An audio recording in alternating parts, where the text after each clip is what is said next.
এখন শুনবেন আজকের গুরুত্বপূর্ণ খবরের শিরোনাম।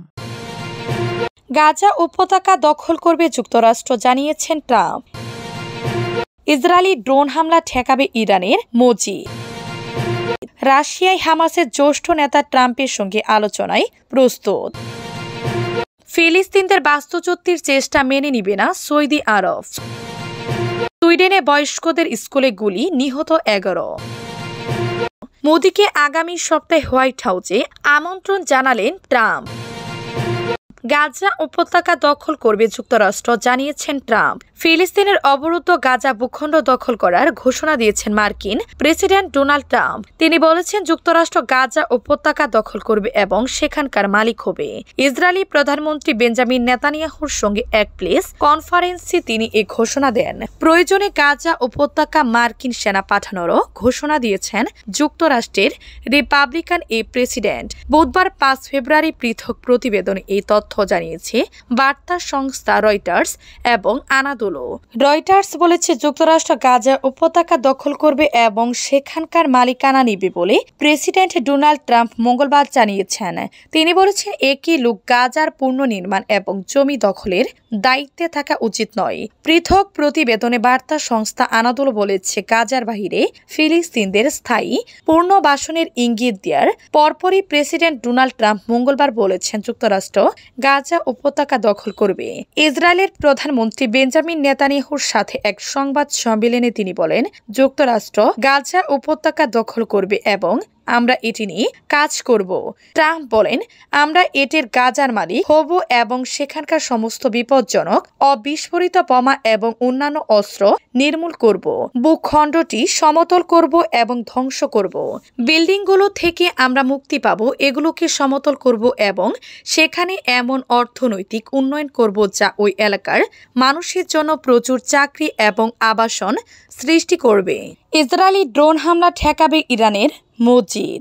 বেশ কিছুদিন ধরে ইরানে চলছে বড় পর্যায়ের সামরিক মহড়া। ইসরায়েলের পক্ষ থেকে সম্ভাব্য হামলা ঠেকাতে প্রস্তুত হচ্ছে দেশটির সামরিক বাহিনী। ড্রোন হামলা ঠেকাতে ক্ষেপণাস্ত্র ব্যবহার পরীক্ষা চালিয়েছে তেহরান। মঙ্গলবার 4 ফেব্রুয়ারি ইরানের রাষ্ট্রায়ত্ত সংবাদ মাধ্যম মেহের নিউজ জানিয়েছে, ড্রোন হামলা প্রতিরোধে মজিদ সাফল্যের সঙ্গে উত্তীর্ণ হয়েছে। এই মহড়ার নাম দেওয়া হয়েছে 1403 পাওয়ার অফ এয়ার ডিফেন্স। দেশের দক্ষিণ পশ্চিম অঞ্চলে এই মহড়া পরিচালিত হয়। আধুনিক যুদ্ধে ড্রোনের গুরুত্ব দ্রুত বাড়ছে। হামাস ইসরায়েল যুদ্ধ, লেবাননে ইসরায়েলের সঙ্গে হিজবুল্লাহর সংঘাত ও ইউক্রেনে রাশিয়ার আগ্রাসন, 3 যুদ্ধক্ষেত্রে গুরুত্বপূর্ণ ভূমিকা পালন করেছে ড্রোন, যার ফলে ইরান ড্রোন হামলা ঠেকানোর সক্ষমতা বাড়াতে উদ্যোগী হয়েছে। বিশেষত নিম্ন উচ্চতায় উড়ে যাওয়া ড্রোনের যেগুলো রাডারকে ফাঁকি দিতে সক্ষম, বিরুদ্ধে প্রতিরক্ষা সক্ষমতা বাড়াতে মনোযোগ দিয়েছে ইরান। প্রতিবেদনে দাবি করা হয়েছে, সর্বশেষ এই পরীক্ষার মাধ্যমে ইরানের আকাশ হামলা প্রতিরক্ষা ব্যবস্থা আরও উন্নত হয়েছে। আশেপাশের অঞ্চল বা বিশ্বের অন্যান্য জায়গা থেকে আকাশ পথে আসা যে কোনো হুমকি মোকাবেলায় ইরান এখন আগের তুলনায় আর অনেক বেশি সক্ষম, এমনটাই দাবি করা হয়েছে প্রতিবেদনে। রাশিয়ায় হামাসের জ্যেষ্ঠ নেতা ট্রাম্পের সঙ্গে আলোচনায় প্রস্তুত। ফিলিস্তিনের স্বাধীনতাকামী আন্দোলন হামাসের মার্কিন প্রেসিডেন্ট ডোনাল্ড ট্রাম্পের প্রশাসনের সঙ্গে যোগাযোগ স্থাপন ও আলোচনায় বসতে প্রস্তুত। সংগঠনের এক জ্যেষ্ঠ কর্মকর্তা রাশিয়ার রাষ্ট্রীয় বার্তা সংস্থা IRA-কে একথা জানিয়েছেন। RIA-কে হামাসের পলিট ব্যুরোর জ্যেষ্ঠ সদস্য মুসা আবু মারজুক বলেন, আমরা ট্রাম্পের প্রশাসনের সঙ্গে যোগাযোগ ও আলোচনার জন্য প্রস্তুত। তিনি বলেন, অতীতেও আমরা বাইডেন প্রাঙ্গণ, মার্কিন রাষ্ট্রপতি ট্রাম্প বা অন্য কোনো মার্কিন প্রশাসনের সঙ্গে যোগাযোগের বিষয়ে আপত্তি করিনি। আমরা সমস্ত আন্তর্জাতিক পক্ষের সঙ্গে আলোচনার জন্য উন্মুক্ত। রাশিয়ার পররাষ্ট্র মন্ত্রণালয়ের সঙ্গে আলোচনার জন্য মস্কো সফররত মারজুকের সাক্ষাৎকার RIA কখন নিয়েছিল তা স্পষ্ট নয়। এদিকে ট্রাম্প হুমকি দিয়েছেন, ফিলিস্তিনদের অন্য কোথাও পুনর্বাসিত করে যুদ্ধ বিধ্বস্ত গাজা উপত্যকার মালিকানা যুক্তরাষ্ট্রের দখলে নিতে ডোনাল্ড ট্রাম্প যে ঘোষণা দিয়েছেন তার ঘোর বিরোধিতা করেছে সৌদি আরব। দেশটি জানিয়েছে ফিলিস্তিনদের তাদের ভূখণ্ড থেকে বাস্তুচ্যুত করার যে কোনো চেষ্টা মেনে নেওয়া হবে না। বুধবার সৌদি পররাষ্ট্র মন্ত্রণালয়ের এক বিবৃতিতে বলা হয়, যুবরাজ মোহাম্মদ বিন সালমান ফিলিস্তিন ও ইসরায়েলের বিষয়ে সুস্পষ্টভাবে সৌদি আরবের অবস্থান জানিয়ে দিয়েছেন। এ নিয়ে কোনো পরিস্থিতিতে ব্যাখ্যার কোনো দরকার নেই। বিবৃতিতে বলা হয়, সৌদি আরব ফিলিস্তিনদের নিজ ভূমি থেকে উচ্ছেদের যে কোনো প্রচেষ্টা দৃঢ়ভাবে প্রত্যাখ্যান করবে। ফিলিস্তিন ইস্যুতে সৌদি আরবের অবস্থান আপোষহীন এবং এ নিয়ে কোনো সমঝোতার সুযোগ নেই।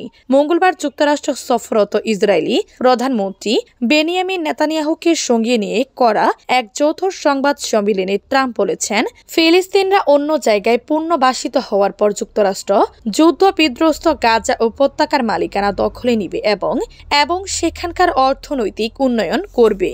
সুইডেনে বয়স্কদের স্কুলে গুলি, নিহত 11।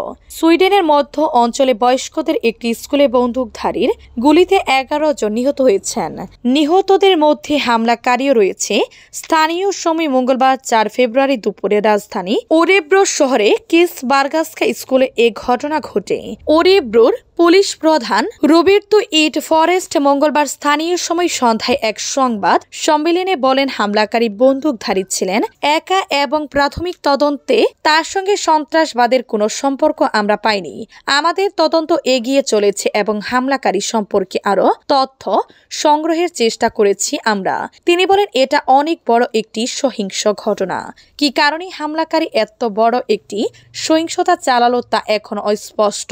তাই আপাতত আমরা তার ব্যাপারে তথ্য সংগ্রহের চেষ্টা করছি এবং তার পরিচিতদের সন্ধান করছি। হামলার শিকার শিক্ষা কেন্দ্রটি সাধারণত শিক্ষার্থীদের জন্য নয়, যারা সময়মতো প্রাথমিক বা মাধ্যমিক শিক্ষা শেষ করতে পারেনি এমন বয়স্ক লোকজনই মূলত এই শিক্ষা কেন্দ্রে পড়াশোনা করেন। তবে ওই স্কুলের পাশে শিশুদের স্কুলও রয়েছে। মোদিকে আগামী সপ্তাহে হোয়াইট হাউসে আমন্ত্রণ জানালেন ট্রাম্প। ভারতের প্রধানমন্ত্রী নরেন্দ্র মোদীকে আগামী সপ্তাহে হোয়াইট হাউসে আমন্ত্রণ জানিয়েছেন যুক্তরাষ্ট্রের প্রেসিডেন্ট ডোনাল্ড ট্রাম্প। হোয়াইট হাউসের একজন কর্মকর্তা এই তথ্য জানিয়েছেন। গত 26 জানুয়ারি মোদির সঙ্গে কথা বলেন ট্রাম্প। সেই দিন তিনি অভিভাষণ নিয়ে আলোচনা করেন।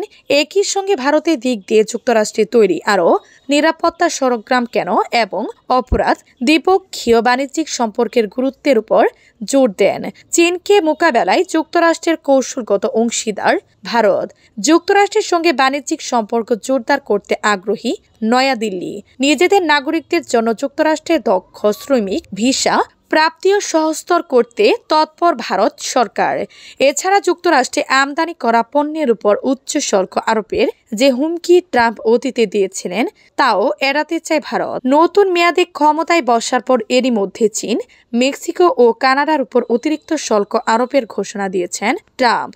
যুক্তরাষ্ট্র ভারতের সবচেয়ে বড় বাণিজ্যিক অংশীদার। 2023-24 অর্থ বছরে দুই দেশের মধ্যে বাণিজ্য $118 বিলিয়ন